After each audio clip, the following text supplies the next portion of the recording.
পুরুলিয়া মানে মনের ক্যানভাসে পলাশের রং, মহুয়ার গন্ধে মাতাল হওয়ার গল্প, ছৌ নাচ আর বাঙালির ভুলে যাওয়া ভাষা আন্দোলন। পুরুলিয়া ভ্রমণের প্রথম পর্বে আমরা আপনাদের দেখিয়েছিলাম সুইসাইড পয়েন্ট, সীতাকুণ্ড এবং মুরগুমা ড্যাম।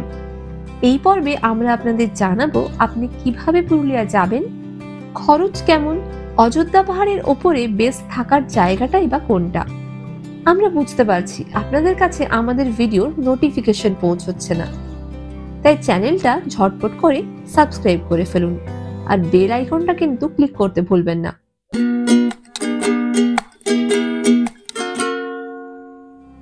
কলকাতা থেকে পুরুলিয়ার দূরত্ব প্রায় 300 কিলোমিটার। আপনারা ট্রেন কিংবা গাড়িতে সহজেই পৌঁছে যেতে পারেন সেখানে।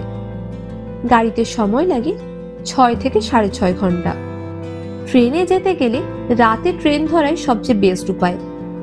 সেক্ষেত্রে হাওড়া থেকে ট্রেন ধরে আপনারা সকাল সকাল পৌঁছে যাবেন পুরুলিয়াতে। রাত 11:35 চক্রধরপুর এক্সপ্রেস রয়েছে। পুরুলিয়া যেতে সময় নেয় 7 ঘন্টা।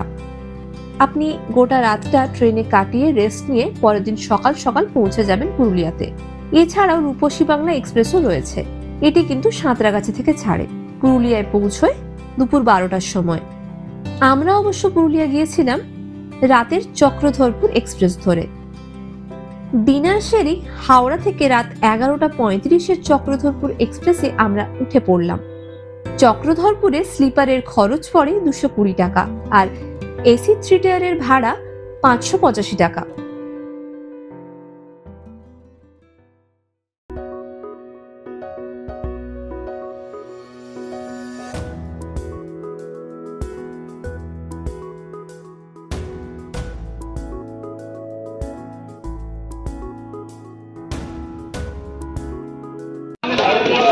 আমরা এখন পুরুলিয়া স্টেশনে, তো আমরা পুরুলিয়ার পর ঘুরবো, অযোধ্যা পাহাড়ের দিকে যাবো।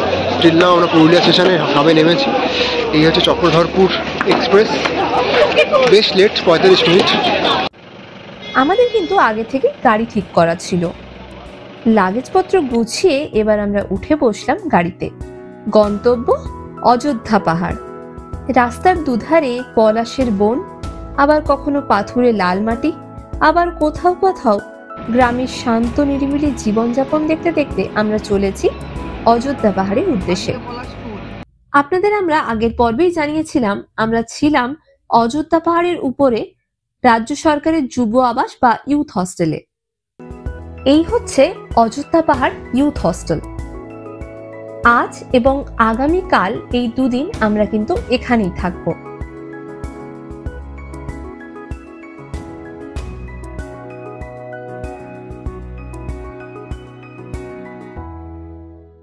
আপনারা এখানে এসি এবং নন এসি, ডাবল, ট্রিপল এবং 4 বেডের রুম পেয়ে যাবেন, তাও আবার খুবই কম খরচে।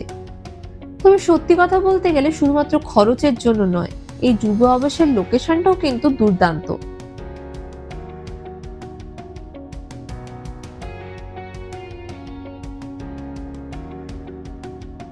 রয়েছি পুরুলিয়ার অযোধ্যা পাহাড়ের যুব আবাসে। একদম খুব প্রমিনেন্ট লোকেশন এই যুব আবাসটা, অযোধ্যা পাহাড়ের একদম উপরে।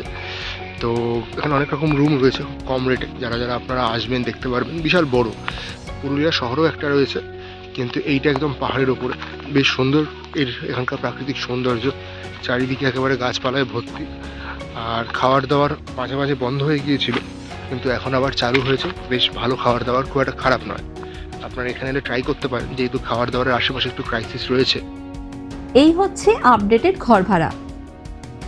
এসি ডাবল বেডের রুমের ভাড়া 1000 টাকা, ট্রিপল বেড নিলে 1200, 4 বেডের রুম নিলে পড়ে 1500 টাকা, নন এসি ডাবল বেডের রুমের ভাড়া 900 টাকা, ট্রিপল বেড নিলে 1100 এবং 4 বেডের রুমের ভাড়া 1200 টাকা, আর ডরমেটরির ভাড়া 200 টাকা। এর সঙ্গে জিএসটি এবং অন্যান্য খরচ জুড়ে 100 টাকা বেশি লাগে। যুব আবাসের ঘর বুক করার জন্য এই ওয়েবসাইটে যেতে হবে, লিঙ্কটা ডেসক্রিপশন বক্সে দেওয়া থাকলো। চলুন এবার দেখাই রুমগুলো ঠিক কেমন আর কি কি সুবিধা রয়েছে এখানে। এই রুমটা ডাবল বেডের ছোট রুম, আরো বেশ কিছু রুম রয়েছে, ডিলাক্স রুমও রয়েছে এখানে, সেগুলো কিন্তু বেশ ভালোই। আর প্রতিটি ঘরে গিজার, টিভি, সেই সঙ্গে যাবতীয় প্রয়োজনীয় জিনিস দেওয়া রয়েছে।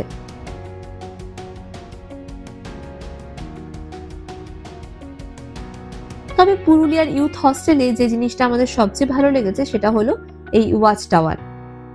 এটার উপরে উঠলে আপনি অযোধ্যা পাহাড়ের একটা 360 ডিগ্রি ভিউ পাবেন, যেটা কিন্তু দেখতে অসাধারণ লাগে।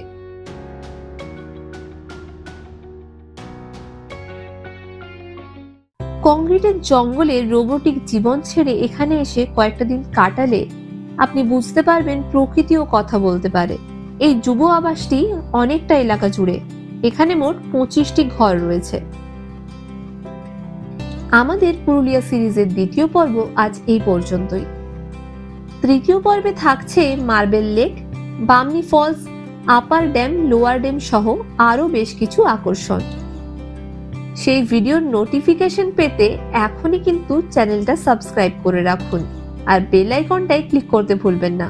আমাদের আজকের ভিডিওটি আপনাদের কেমন লাগলো তা অবশ্যই কমেন্ট করে জানাবেন, আর ভালো লাগলে ভিডিওটা লাইক এবং শেয়ার করতেও ভুলবেন না যেন।